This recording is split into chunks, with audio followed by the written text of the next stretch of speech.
Bu Guru Ita, menghilang, setelah ketahuan buat laporan palsu pencurian uang 210 juta rupiah.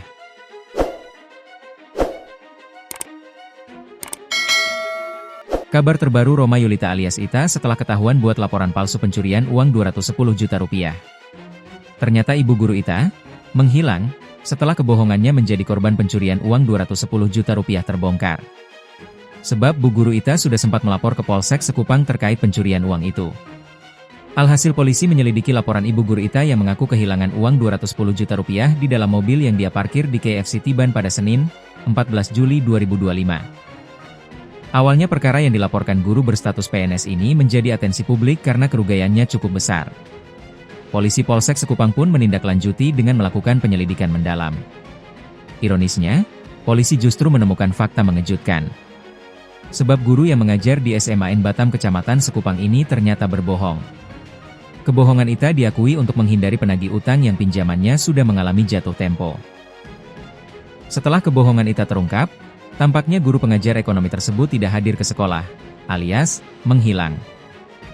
Namun menghilangnya Ibu Guru Ita diinformasikan rekan kerjanya karena alasan sakit sehingga tidak hadir ke sekolah. Informasi ketidakhadiran Ita di sekolah sejak polisi mengungkap laporannya terkait pencurian uang tidak benar. Keadaan Ibu Guru Ita ini terungkap setelah tribunbatam.id mendatangi langsung SMAN 24 Batam. Beberapa pelajar yang ditemui mengaku tidak melihat guru yang sehari-hari mengajar mata pelajaran ekonomi itu. Tak ada lihat, tak tahu. Ibu Ita mengajar mata pelajaran ekonomi, dia ngajar di kelas 11 dan 12, semalam ada.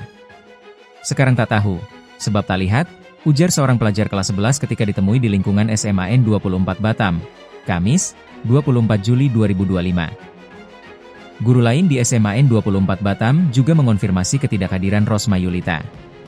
Menurut laporan yang ia terima, guru tersebut kurang sehat sehingga mengajukan izin cuti. Katanya beliau kurang sehat, hari ini tak masuk, izin cuti, ungkap seorang guru agama di sekolah itu. Tak berhenti di sekolah, tribunbatam.id mengakses tempat tinggal Rosma Yulita. Tempat tinggalnya berada di salah satu perumahan di Kecamatan Sekupang, Kota Batam, Provinsi Kepri. Rumah berukuran Type 42 berada di posisi di hok. Satu unit mobil Suzuki Ignis BP 1296 MF terparkir di depan rumah. Mobil ini merupakan saksi bisu ketika korban melaporkan kehilangan uang. Siang itu, pintu rumah Rosma Yulita terbuka. Namun tak ada orang yang keluar merespons.